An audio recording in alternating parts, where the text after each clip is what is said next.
All right, we're joined by the driver of the number 00 Haas Automation Ford, Cole Custer, our third place finisher. We're going to open it up for questions.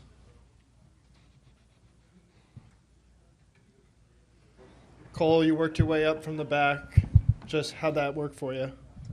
Really, we just had a great car. I think we probably were the best car out there. I think Larson's probably just the best driver at Chicago. So it was a little bit hard to catch him once he started running the top. But I felt like, long run-wise, I felt like we were about the same speed as he was. And if we were close again, I probably learned some things on the top that probably would have kept us closer to him. But it just sucks I made that mistake. I feel like, I've never made that mistake, I don't think, before. So not that I remember, so it's just frustrating. But we'll move on to the next one. But we got some good momentum, and guys gave me a great car.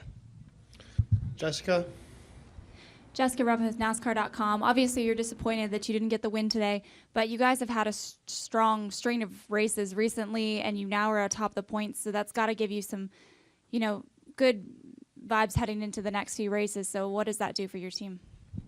It definitely gives us some confidence, but we obviously, now that you're fighting for wins every single weekend, you start getting disappointed that you don't win. So, I think we're happy where we're at. We're disappointed with top fives, but we definitely, we're knocking on the door every weekend of having a win. So just need to have him go right and not make any mistakes. Lee Spencer. Any thoughts going through your head when you passed Harvick? That's a challenge in itself. Yeah, Kevin's taught me a lot, and also, he's definitely one of the best out there. So it was, it's always satisfying when you're racing with Cup drivers and you're actually able to outrun them. So it was, they're a little bit better than I am in the Cup cars, that's for sure. But in the Xfinity Series cars, I feel like I can kind of compete with them pretty well. It's just now it's beating all of them and winning a race. But I think, just have to keep it going. Cole, Jay Cohen, Associated Press. Can you describe what it was like for you in the car with the heat and the conditions, and what did you do to try and keep yourself physically fit during that type of heat? Yeah, it was pretty rough. It was, I think Iowa, at least for me, was a little bit harder, but it was definitely tough because our cars, we have the right side window in, so you don't get much air in there, and then you're just, I don't know what Allgaier's car said, how hot it was, but it was pretty hot in our car, and just trying to stay hydrated and pouring water on yourself and just doing whatever you can. But it's, we survived, and, that's what we're paid to do, I guess.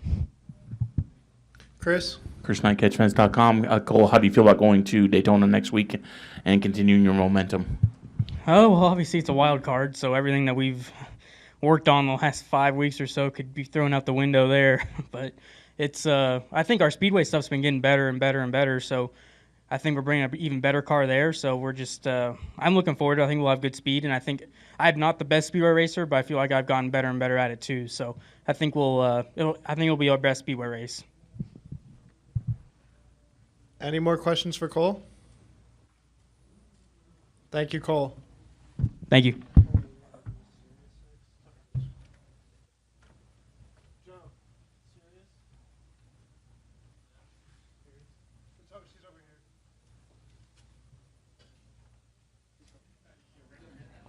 We're joined now by the driver of the number 42 ENEOS Chevrolet, today's race winner, Kyle Larson, and his crew chief, Mike Shiplett. We'll open it up for questions.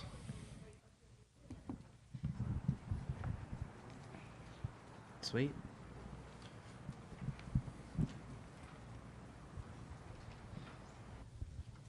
Kyle, Jay Cohen, Associated Press. What did you like so much about the high line on that track? You seem to be able to find a lot of speed up there all day long.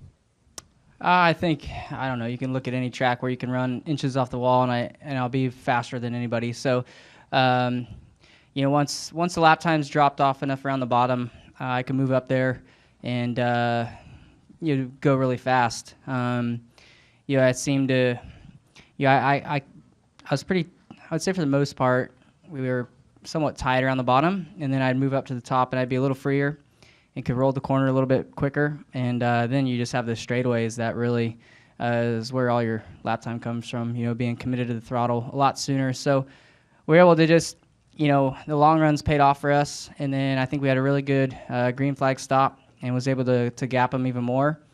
And then you just try and cruise the win, hopefully, hoping no cautions came out. because restarts are always intense in the Xfinity Series. So, thankfully it didn't happen, and we were able to get the win. So it was nice to finally, I feel like I don't know if there's other races that I've won that I've dominated like this, but I know I've been leading a lot of races like this, and cautions come out. So it was nice to finally, get the win that we were deserved, and yeah, it was a lot of fun. Eric, then Reed.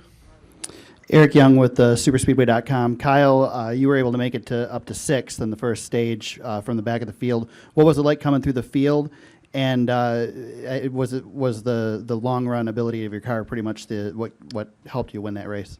Well, we had a right front tire going down at the end of qualifying, and we had to put Goodyear gave us just one fresh tire to put on the right front, so it was actually really loose.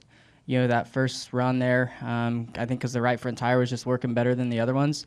So I took my time getting to the front. I felt like, or I thought I would get there a little quicker than I did, but I had to be careful. I was really loose, and even when I ran the top, it was just really sketchy. So tried to take care of the right side. I got the wall just barely a couple times throughout the race. Shiplett got a lot of anxiety whenever I run an Xfinity car at a track like this where you run next to the wall. He gave me a good little lecture before the race, but we were able to keep the right side somewhat clean. Reed Spitzer with NASCAR Wire Service.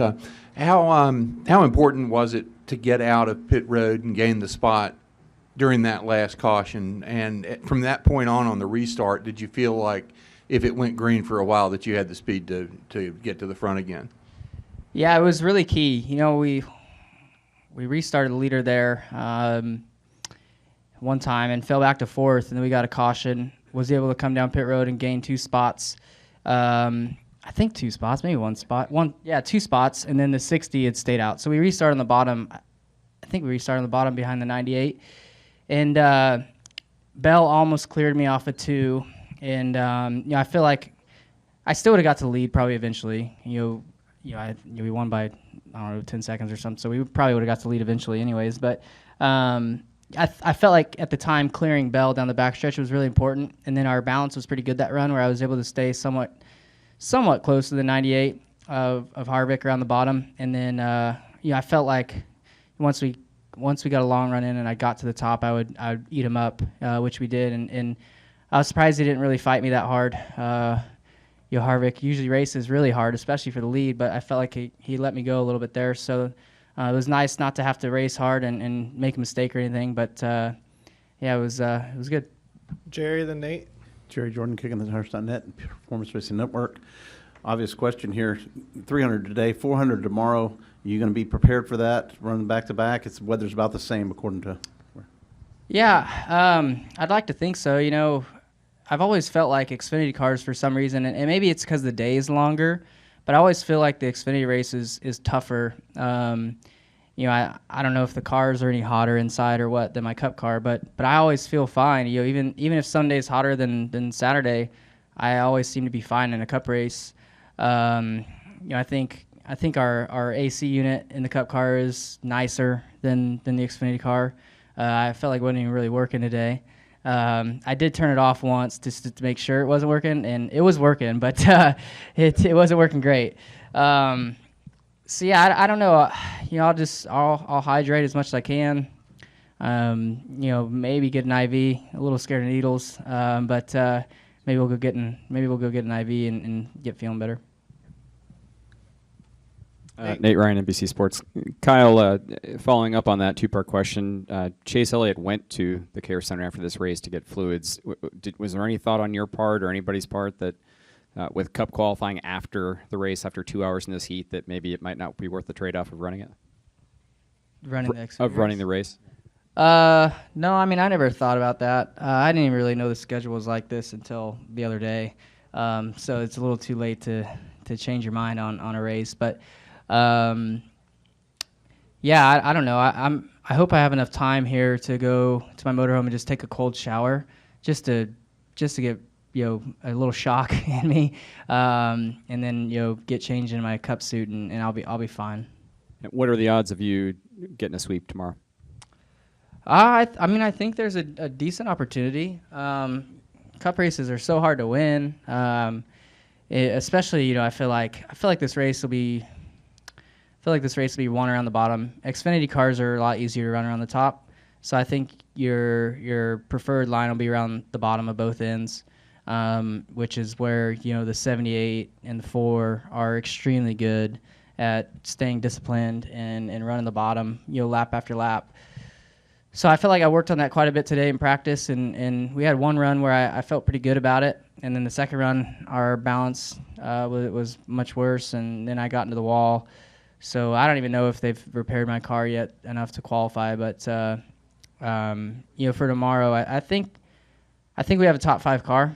So as long as our pit crew can perform like they did today, they were amazing today. That was probably the best day I've had this year between the 2 series with my pit crew. So I was really happy with that. So if we can do that tomorrow, I think we'll have a good shot.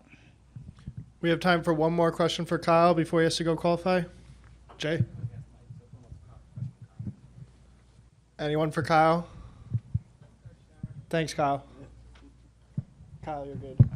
You're good. One for Mike.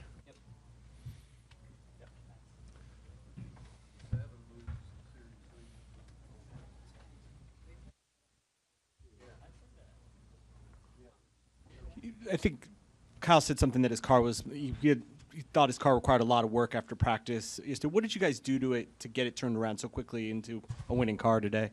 Well, usually when Kyle's in the car, we use one of our practices as a R&D to say development times. We don't get hardly any tests in the Xfinity series, so we had some things that we were trying that would help John Hunter, and him to see if it was any better, and it didn't really work out exactly the way we planned. So, we basically just put the car back to our normal package that we run on 1.5 miles on these low grip tracks that he runs up against the wall on. What did you say? You said you lectured him a little bit about scraping against the wall. What did you tell him? Oh, so last year with the steel-bodied cars, he would always go up and hit the wall once and say the car would be better, after he hit it once. And I just reminded him that these are composite bodies, and they're not going to change. It's only going to knock the whole tail to the left, so it's not ideal situation what you want to run faster up against the wall. From Lee.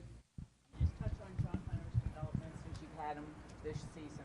So with John Hunter, I think he's coming along very well. I think the being in the Xfinity car has really helped him in the trucks. We talk about that a lot. It's allowed him to do different things with his truck that he wasn't able to do before. And like we talked about in the beginning of the year, the first part of the year, the races were just to get him experience and learn how to drive these cars and the communication and how to work together. And the second part of the year was really when we were going to focus on everything and getting as much speed out of the car as we could. So that's what our plan is for the rest of the year, is just really focus on speed, and he knows how to drive them. There's not a lot of kids in Xfinity right now that have earned a ride.